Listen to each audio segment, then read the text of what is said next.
Bonsoir et bienvenue à tous. Regardons ensemble les titres de l'actualité de ce samedi. Et à la une, la situation en France du coronavirus se dégrade avec 13 278 cas enregistrés en seulement 24 heures.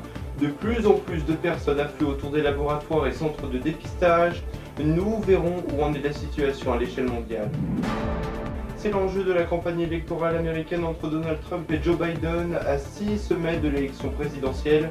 Les deux candidats rivaux à la Maison-Blanche ont passé des contrats avec le gouvernement américain afin de vacciner les 330 millions d'Américains. Le président Donald Trump promet que tous pourront en bénéficier pour avril prochain. Le département du Gard en vigilance rouge pour orages, pluie et inondations. Ce sont près de 500 mm d'eau qui sont tombés depuis ce matin. Des habitations ont été évacuées et les pompiers sont mobilisés depuis cet après-midi. Nous retrouverons David Mahé en duplex. Enfin, nous vous ferons découvrir le château de Chantilly dans l'Oise dans cette 37e édition des Journées du patrimoine à l'heure du coronavirus. Ce week-end, un château qui renferme de nombreuses pages d'histoire, un édifice construit entre 1358 et 1882 et qui n'a pas fini d'intriguer les visiteurs.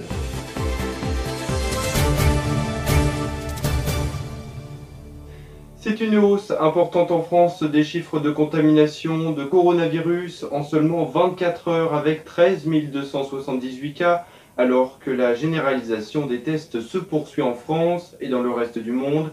Une affluence massive autour des laboratoires et des centres de dépistage et d'analyse avec des files d'attente interminables. Le nombre de cas depuis le premier recensement en France s'élève à 428 996 cas testés positifs, 31 249 décès et 91 574 de guérisons. À l'échelle mondiale, ce sont 30 543 170 cas testés positifs, 952 699 décès au coronavirus et 20 812 764 guérisons. Dans de nombreuses villes de France, dont Toulouse, des mesures ont donc été prises après une hausse des cas. Parmi les 3093 établissements scolaires, 11 ont été fermés avec 278 cas de Covid chez les élèves et 48 pour le personnel. Une généralisation des tests dans le monde qui varie d'un pays à un autre. Exemple avec la Suède qui assouplit ses mesures alors que l'Israël a entamé un reconfinement. On fait le point sur la situation avec Rodrigue Bedin. Tous les indicateurs montrent désormais qu'une reprise de l'épidémie de Covid-19 est bien présente en France. Le nombre de cas de contamination est à la hausse, mais les hospitalisations augmentent elles aussi. 850 personnes ont été admises à l'hôpital ce vendredi, dont 100 en réanimation.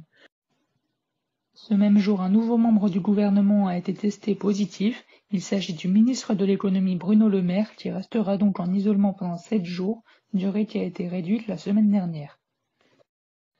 Dans les hôpitaux d'Île-de-France, le plan blanc a également été réactivé et ce jeudi, le ministre des Solidarités et de la Santé, Olivier Véran, a indiqué lors d'une conférence de presse que tous les départements sont en situation de vulnérabilité et que le virus circule de nouveau de manière très active sur l'ensemble du territoire, touchant particulièrement les 15-45 ans. Face à cette recrudescence des cas de contamination, plusieurs villes ont dû prendre des mesures de restriction. C'est le cas en Guadeloupe, mais également à Marseille, Bordeaux et plus récemment Toulouse, Lyon et Nice. En fonction des villes, les mesures diffèrent, mais concernent souvent la vente d'alcool à emporter interdite le soir, le port du masque généralisé à certains horaires et la jauge de personnes maximum encore abaissée pour un rassemblement ou un événement. Ces mesures pourront être davantage renforcées si la situation s'aggrave dans les prochains jours. D'un point de vue scolaire, la situation se dégrade aussi au fil des jours. Le ministre de l'Éducation Jean-Michel Blanquer a annoncé en fin de semaine que 89 établissements scolaires sont fermés, ainsi que 2100 classes. Depuis la rentrée, plus de 5000 élèves et plus de 1300 membres du personnel ont également été testés positifs au Covid-19. Malgré ces chiffres, le protocole sanitaire dans les écoles sera allégé dès lundi et le gouvernement demande à ne pas garder les enfants à la maison dès la première alerte. Enfin, le port du masque s'étend davantage et est désormais obligatoire au personnel de crèche. Toujours en France, comme vous l'aurez compris, un plan blanc de niveau 1 a été réactivé en Île-de-France dans les hôpitaux qui se préparent à recevoir de plus en plus de patients afin de faire face à l'épidémie de coronavirus. Aux États-Unis, à 6 semaines de la présidentielle américaine, la bataille est lancée entre les deux candidats rivaux, Joe Biden, démocrate, et Donald Trump, républicain. Autour des vaccins, le président américain Donald Trump souhaite un vaccin pour les 330 millions d'Américains d'ici avril 2021. Les deux candidats ont d'ailleurs effectué des contrats avec le gouvernement. Et puis, toute autre chose à présent concernant le président Donald Trump, il souhaite un accord, il le promet, pour interdire l'accès au réseau social TikTok pour tous les Américains d'ici demain. Sachez enfin que les deux candidats Joe Biden et Donald Trump ont rendu hommage à Ruth Bader Ginsburg, la doyenne des juges assesseurs de la Cour suprême des États-Unis, qui est décédée hier à l'âge de 87 ans.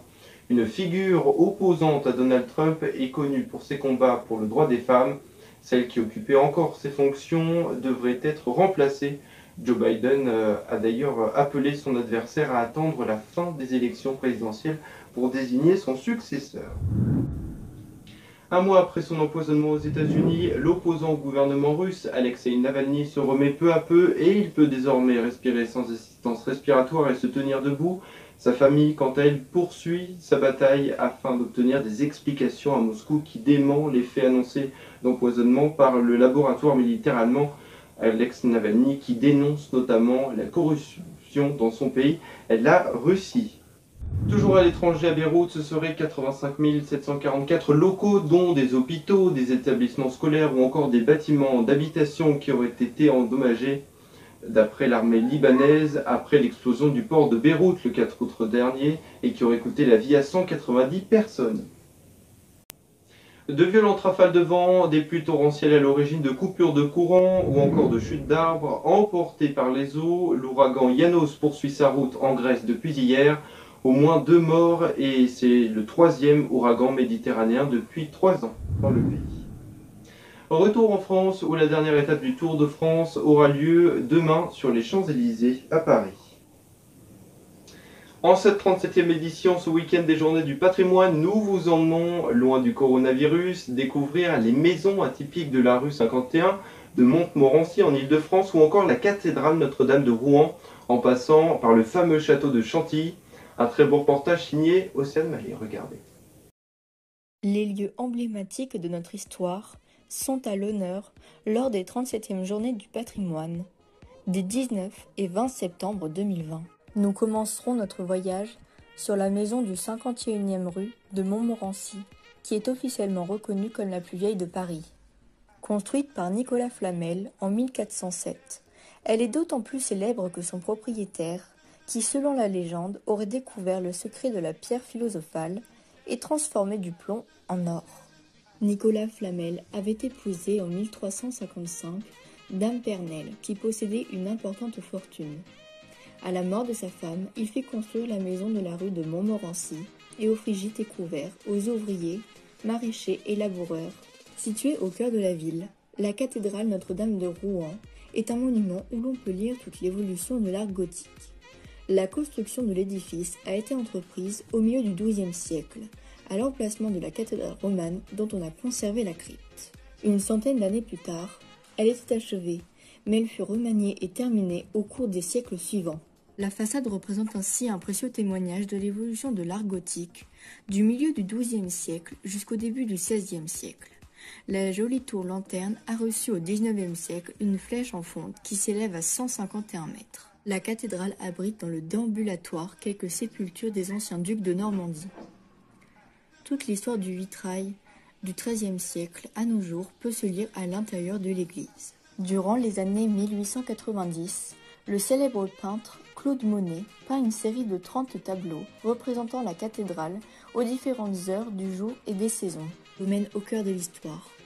En effet, façonné du Moyen-Âge au XIXe siècle par ses différents propriétaires, l'histoire du domaine de Chantilly est intimement liée à l'histoire de France. Chantilly est l'un des joyaux du patrimoine français. Il est aussi l'œuvre d'un homme au destin exceptionnel, Henri d'Orléans, duc d'Aumale, 5e fils de la reine Marie-Amélie et du roi Louis-Philippe, dernier roi des Français. Situé à l'extrémité est de la place Paoli, a été édifié en 1849 à l'initiative de François Pizzioni, oncle du maire de l'île Rousse, Sébastien Pizzioni. Avant de se quitter, un point sur la météo. Vous le savez, le Gard est en vigilance rouge pour crues, pluie et inondations et en orange pour les orages. Sachez que les pompiers sont mobilisés depuis cet après-midi. Une quinzaine de sauvetages ont eu lieu Aucune victime n'est à déplorer, seule une conductrice est portée disparue et une centaine de personnes auraient été mises en sécurité et 2 fleuves seraient sortis de leur lit. En plus de la Lorraise et de l'Hérault, c'est le Var, les Alpes-Maritimes et les Bouches-du-Rhône qui ont été ajoutés à la carte de vigilance météo en orange pour pluie, inondations et crues. On craint une seconde, voire une troisième vague de perturbations. Et on retrouve tout de suite en duplex avec nous Davian May. Bonsoir Davian, des rues et des champs complètement inondés par les eaux dans le Gard. Quelle est la situation sur place ce soir ? Bonjour Steven, en effet depuis plusieurs heures ont lieu des intempéries dans le sud de la France. Des violents orages frappent le pays ce samedi, provoquant des crues brutales de cours d'eau après des mois de sécheresse. 5 départements ont été placés par Météo France en vigilance orange, mais c'est le Gard que la situation est préoccupante. Le département est placé depuis hier après-midi en alerte rouge par Météo France. À Vallée-Rouge, dans les Cévennes, figure également parmi les localités les plus touchées du département, avec une communication coupée, les réseaux radio et les réseaux téléphones étant tombés. La préfecture l'indique ce matin. Elle précise également que 450 mm de pluie ont été enregistrés en cours depuis les 12 dernières heures. Le record date du 27 septembre 1900 avec 980 mm en 10 heures. 6 sauvetages ont été réalisés par hélicoptère, 18 sauvetages terrestres et 200 mises en sécurité. Quelques 200 personnes ont été mises en sécurité sur la commune de Vallée-Rouge et aussi à Saint-Jean-du-Gard. Une personne a été portée disparue. Hier, des cumuls de pluie ont atteint 250 mm et elles ont été enregistrées bien sûr cette nuit. Les pompiers ont multiplié les interventions ces dernières heures. Voilà sur ce que l'on pouvait dire sur ces intempéries, Steven. Et puis avant de vous redonner la parole, mon cher Steven, je voulais avoir une pensée amicale et professionnelle à notre confrère Jean-Pierre Pernaut, monument de l'information, qui va quitter dans quelques mois le journal du 13h de TF1. Je voulais le remercier pour tout ce qu'il nous a appris. Nous lui devons tant. Merci beaucoup Jean-Pierre. Merci pour tous tes JT, merci pour tous tes conseils. Nous ne t'oublierons jamais. Voilà Steven, la suite de votre journal, c'est à vous. Merci beaucoup Davian pour toutes ces précisions. Côté ciel, demain matin, on attend du brouillard de la Somme au Haut-Rhin. Soyez prudents aussi en Auvergne-Rhône-Alpes et en Provence-Alpes-Côte d'Azur où des orages pourront quand même éclater dans la matinée. À l'arrière de cette perturbation, des averses sont prévues avec un voile nuageux, on le voit en Bretagne. Pour l'après-midi, la tendance, on attend du soleil. Entre la Normandie et le Jura, à l'arrière, un temps instable.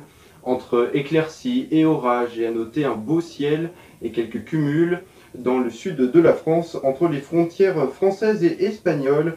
Les températures, elles seront de saison, comprises entre 9 degrés pour Grenoble jusqu'à 28 pour Paris, en Île-de-France. Et c'est la fin de cette édition. Merci à vous de nous avoir suivis. Prochain rendez-vous avec l'information dans 15 jours. D'ici là, je vous souhaite à tous de passer une très belle soirée.